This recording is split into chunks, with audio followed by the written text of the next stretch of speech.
Velhas amizades. Tendo acompanhado Lourdes à sua residência, que se convertera em nossa, vinha a travar conhecimento e a trocar amizades com seus pais e demais parentes. Um jovem, também enamorado de Lourdes, tecia o romance de sua vida, frequentando a casa, preparando-se para novos ingressos no plano físico da vida, onde seus sonhos haviam de merecer as bênçãos superiores. E como o Consolador prosseguia, nos dois planos, a engendrar a unificação religiosa, tinha eles por função, por dever de trabalho, atender ao apelo de parentes do mundo carnal, que, por necessidade, haviam procurado o Espiritismo. O rebate atingira o plano devido. Suas preces foram ouvidas e as autoridades cumpriram seus deveres, enviando meios e possibilidades de trabalho, havendo procurado, dentro do elemento inteligente, seres afins, criaturas entre si ligadas por profundos liames históricos, morais e intelectuais. Ao primeiro contato, pois, foi posto a par de tudo, em linhas gerais, e aquele homem venerando, que na última passagem pela terra fizera o papel de pai de Lourdes, disse-me: o que você não fez intelectualmente, distribuindo dádivas informativas durante a sua última vida, falou-á agora, com trabalhos práticos através de exercícios, por vezes duros. Todo caso, como há sempre o tom natural, em tudo e para tudo na vida, aqui ou onde for, para este ou para o fim que seja, creio que, com um pouco de simplicidade, tudo fará bem. E quando, ao dia seguinte, pela manhã, acordei, tive um sonho fantástico para contar. É certo que o Sr. Rogério sorria inteligentemente, assim como quem já está a par de tudo. Calei-me, é claro, vendo-o assim, bem como a todos os mais, todos, quem mais e quem menos, cientes do que havia ocorrido. Diga, Alonso, que é do seu relato que faremos um apanhado do seu estado de alma e de sua disposição anímica para com certos deveres por executar. Tendo ouvido o Sr. Rogério assim dizer, falei. Foi um sonho maravilhoso, sem dúvida, embora por vezes pontilhado de acontecimentos esquisitos e sofríveis. Lembro-me bem de ter sido procurado por um homem robusto, muito alto, rosto alegre, olhar profundamente penetrante e voz de um tom regularmente grave, ungida de paternal acento nas inflexões. Este homem me disse: vamos dar um passeio pela sua história? Há muita coisa interessante para você saber. E eu lhe respondi afirmativamente, dado que todo ele era amigo. Vamos, mas fará o senhor isso? Teremos de ler muita coisa? Não, disse ele sorrindo e acrescentando. Muito mais do que nós sabe Deus, não acha? Sim, sem dúvida, respondi. Todavia, não convém confundir o que sabe e o que pode Deus com o que sabemos e o que podemos nós. Quando muito, Senhor, o que podemos e devemos fazer é confiar em Deus. Meus princípios são outros, caro Senhor Alonso. Conhece-me? Sim, mas prefiro tratar dos princípios a tratar de qualquer de nós. Pelos princípios poderemos atingir a humanidade muito mais facilmente do que procurando fazê-lo por intermédio de uma pessoa, seja ela quem for. E assim sendo, amigo Alonso, viver confiando em Deus é prova de malbaratar a vida.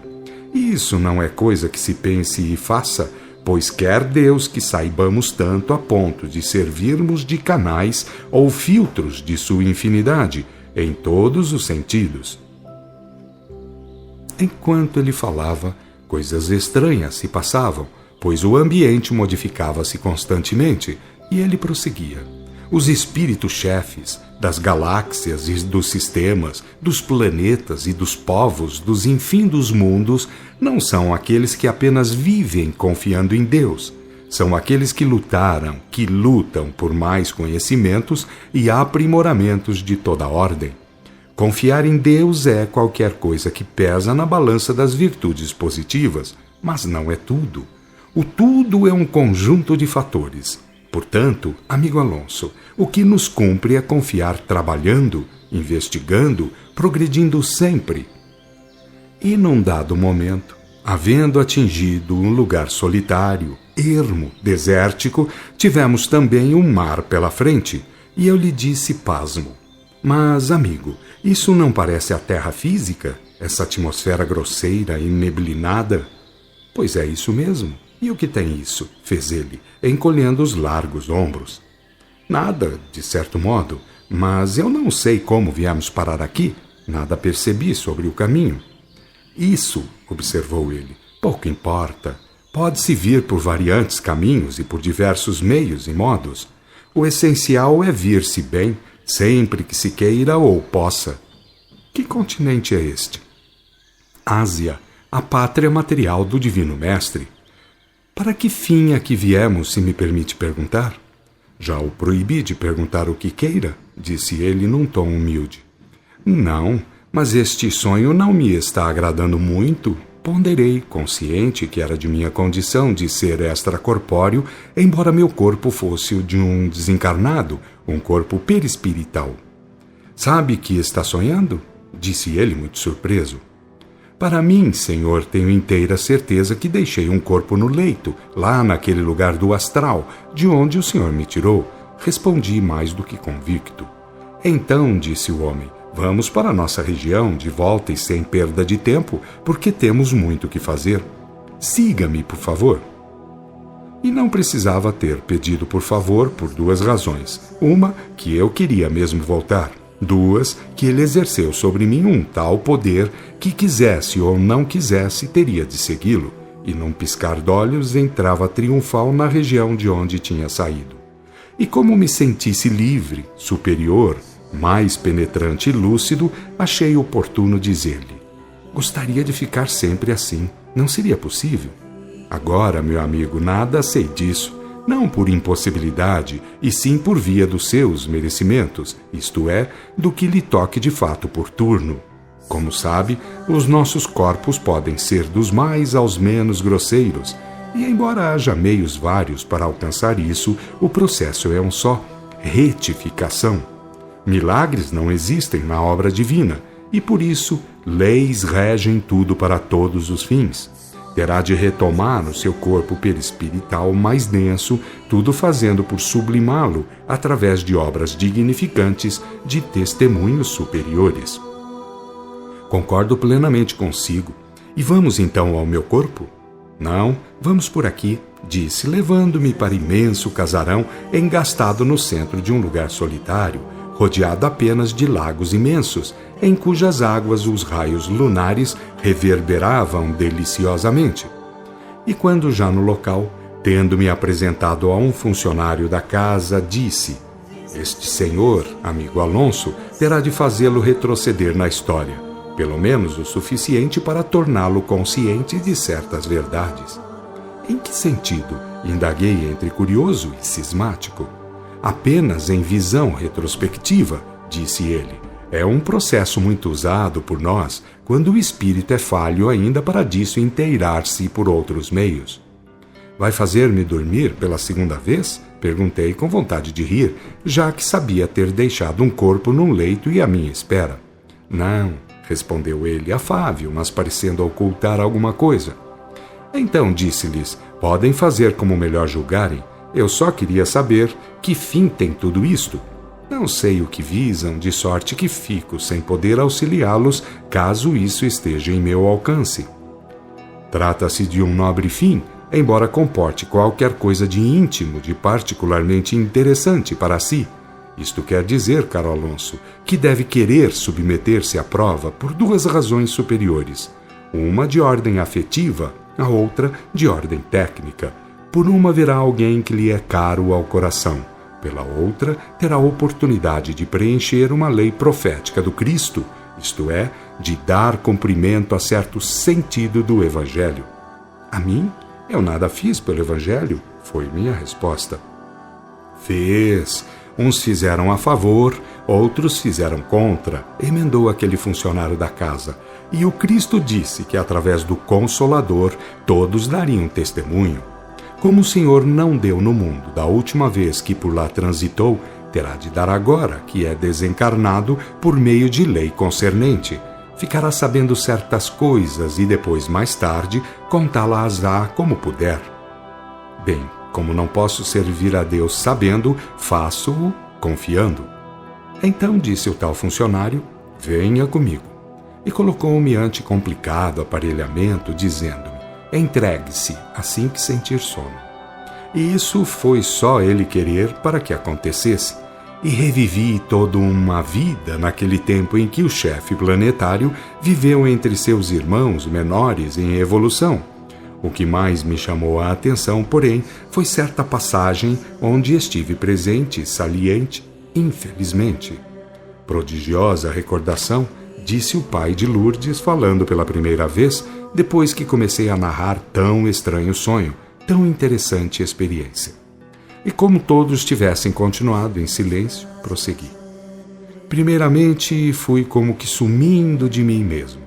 Depois, devagarinho, foi como que raiando uma linda aurora.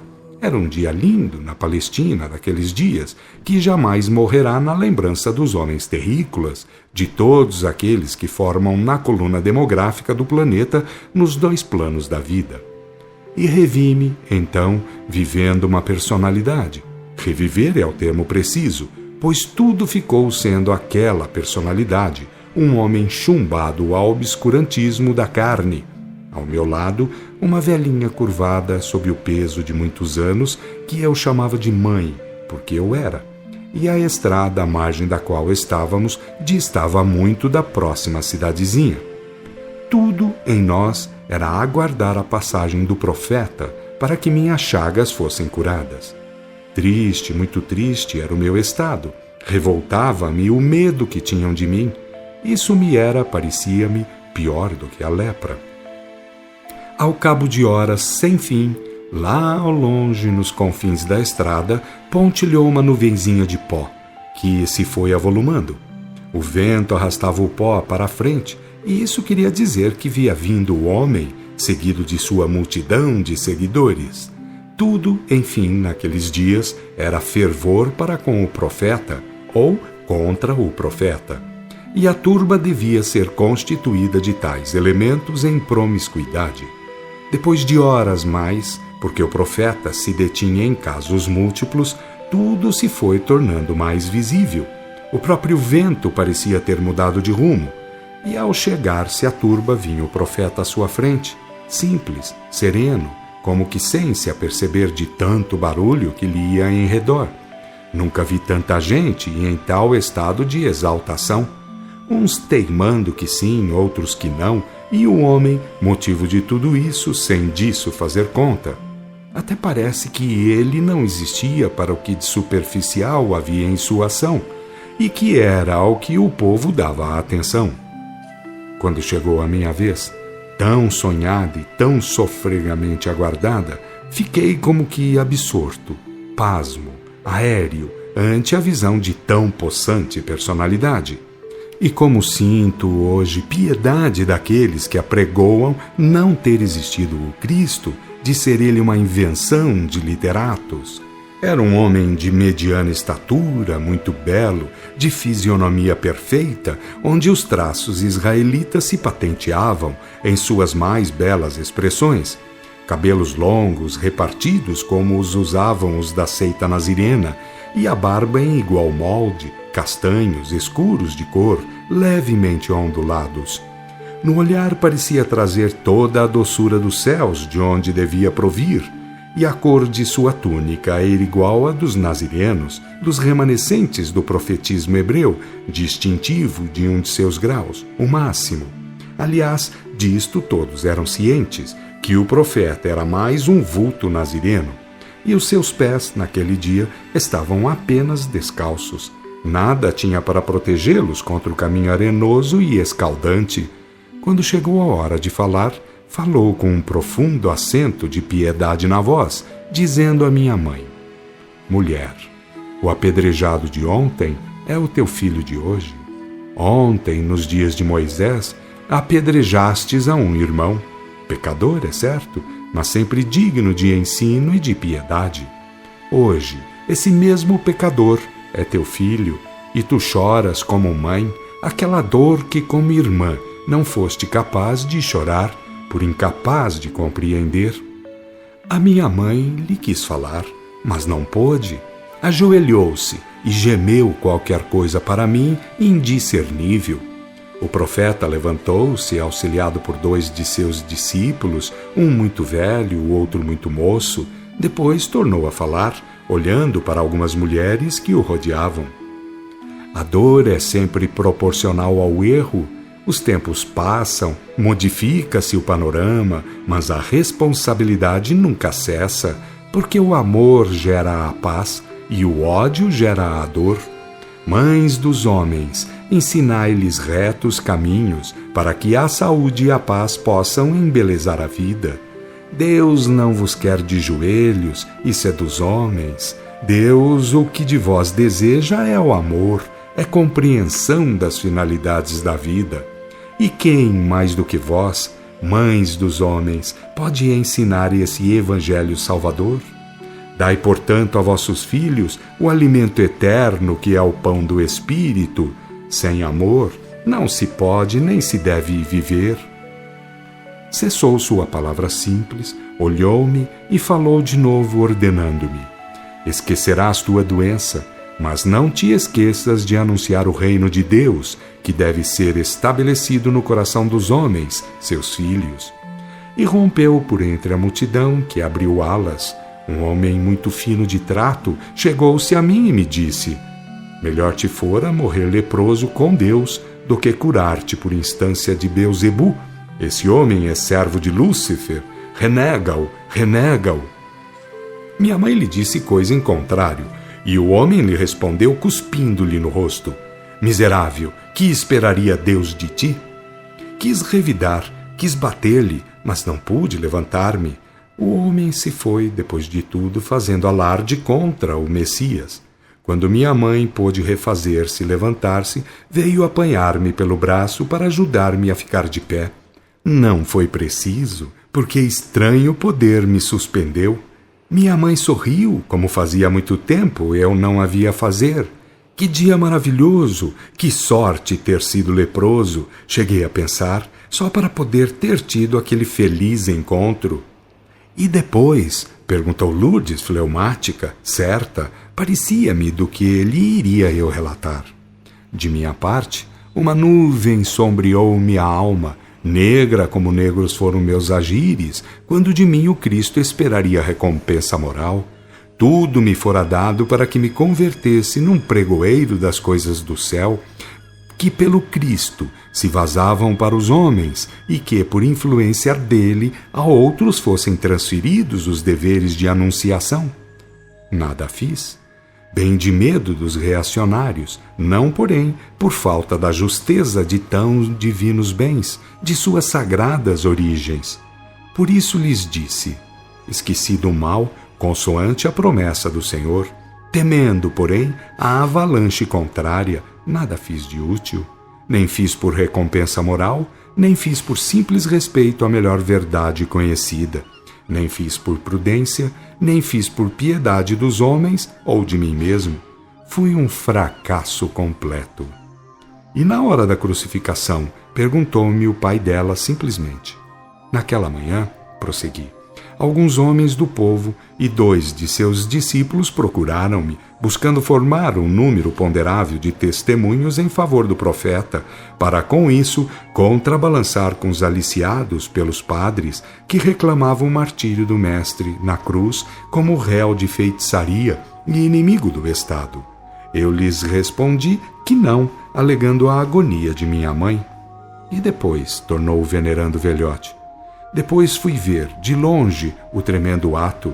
Não suportei o guante de um remorso cruel. Parecia-me, ou era mesmo em parte, minha a culpa daquele ato que pesaria tristemente sobre a humanidade como delito moral por resgatar. E não sei se era ou não, mas, de uns 300 metros de distância, parece que o profeta me reconhecera, fazendo-me sinal negativo, com a cabeça ferida e meio tombada para a frente. Talvez seja a arguição de consciência apenas quem me tenha feito sentir isso, mas o que sei é que não suportei a vergonha de mim mesmo. Corri de diante dele, pareceu-me, por dezenas de anos a fio. De fato, como a morte não existe, deixei o corpo e prossegui correndo, como que querendo fugir de mim mesmo, já não mais dele. Lágrimas invadiam-me os olhos por essas alturas. Todos sentiam minha dor, pois todos choravam comigo. No fundo, porém, sentia-me feliz. Qualquer coisa me dizia que tinha sido um bem aquilo para mim. E o venerando velhote falou com a sua voz bem timbrada e paternal. Repare como uma falta acompanha ao seu autor, embora divergindo nos modos de se apresentar. Naqueles dias, Alonso resgatava faltas graves do passado, cometidas na Índia por via dos preconceitos de casta, e falhou no sentido prático na hora do testemunho comum. Depois, várias vezes retornou à carne, sempre auxiliado por bons conhecimentos que lhe eram ministrados de uma forma ou de outra, e tendo tido sabedoria, muitas vezes nunca na prática correspondeu ao montante teórico e, acima de tudo, à grande necessidade de retificação. Fez uma pausa curta e seguiu avante. Veja que nunca foi malvado proposital, sendo que seus erros sempre decorreram entre a negligência e a covardia, o comodismo e a fraqueza moral. Não fez o mal em seu sentido mais direto, mas não fez o bem no seu ângulo mais necessário e feliz, que é o intelecto moral. Porque, Alonso, enquanto faltarem no espírito o saber e a execução, faltará o restante, que vale apenas como complemento. O homem rico de bens materiais, se não o souber ter, converter-se-á em miserável de tais bens, e o rico em saber, se não dispuser bem de tal riqueza, também sofrerá, como reação da lei, triste opressão de fundo espiritual ou moral, onde o que é exterior não faz falta, mas onde o que é íntimo mingua a falta de equilíbrio, vindo a se tornar o estado em desesperador. Suspirou profundamente, como que evocando tristes coisas de idos dias. Depois acentuou. A pobreza intelecto-moral é muito mais dolorosa do que outra qualquer, eu bem o sinto. Por isso eu mesmo pedi para que você revivesse essa vida. Saber é um bom patrimônio para aquele que quer, de fato, recuperar-se. E tive de perguntar-lhe, então, Sr. Rogério, foi o senhor quem me fez esse favor? Favor? Estranhou o bom do velhote. Pois se eu tenho mais dívidas para consigo do que você tem para comigo. Todos sorriram, mas eu não dei crédito ao dito do bom do homem. Aquela gente toda era boa demais para deixar quem quer pensar em situação de inferioridade. Como tal, para fugir da situação criada de fundo pessoal, enveredei a conversa para o setor técnico. Que aparelho formidável aquele, hein? Qual? Perguntou-me Lourdes sorrindo. Aquele da visão retrospectiva. Nada disso, Alonso. O aparelho, em parte, faz qualquer coisa. O tudo, porém, está no funcionário, que é um poderoso passista, além de contar com poderes de função que lhe são outorgados naturalmente, explicou ela, acompanhando a palavra com aqueles seus suaves e encantadores gestos. E como fiquei dormindo, arrisquei a pergunta, embora disso já soubesse bem, pois um corpo, perispirital ou não, sempre pode ser deixado, isto é, substituído por outro, mais tênue, mais sublimado. Isso, disse ela, é uma coisa comum. Apenas para um melhor aproveitamento técnico procurou aquele mentor eliminar um fator negativo que seria o concurso da parte mais grosseira do seu corpo.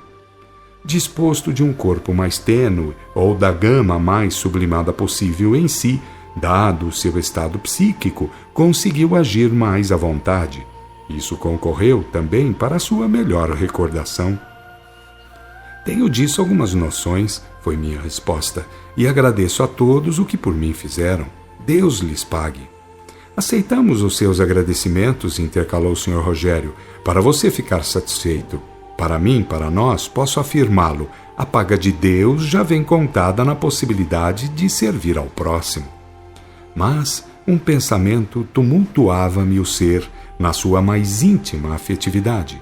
Quem seria, onde estaria aquela velhinha extremosa que fora então minha mãe? Eu sou ela, veio dizer-me Lourdes, abraçando-me e beijando-me na testa. E eu sou aquele mesmo cuspidor sem vergonha e cruel. Lembra-se? Falou o venerando velhinho. Você quis bater-me e não pôde, com certeza porque o profeta, prevendo, não o deixou livre prontamente, imediatamente. Aqui estou diante de si, leproso de antanho, pedindo-lhe todos os perdões do mundo. Eu nem sabia o que pensar, mas me sentia tão devedor perante aquela gente toda que, num momento, por falta de razão esclarecida para saber, senti profundamente o quão perfeita é a justiça divina em seu tremendo mecanismo. O que me fazia pensar muito, sem dúvida, era o fato de estar aquele grande culpado, aquele homem tão cruel em tais alturas hierárquicas. E antes que eu dissesse o que me ia pela mente, ele disse: não fui, em verdade, um grande malvado. Fui um fanático, um meio dementado por assédio do espírito, então chamado de imundo. O meu mórbido pensar aliava-se bem com o meu assediador, atraindo-o poderosamente.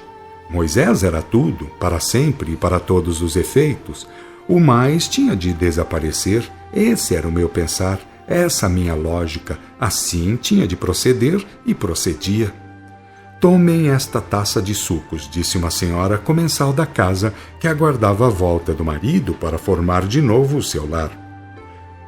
E enquanto ela servia, arrisquei-me em indagar. Que idade tem seu marido, na carne? Uns 76 anos, creio eu. Dentro em pouco, se Deus quiser, estará entre nós.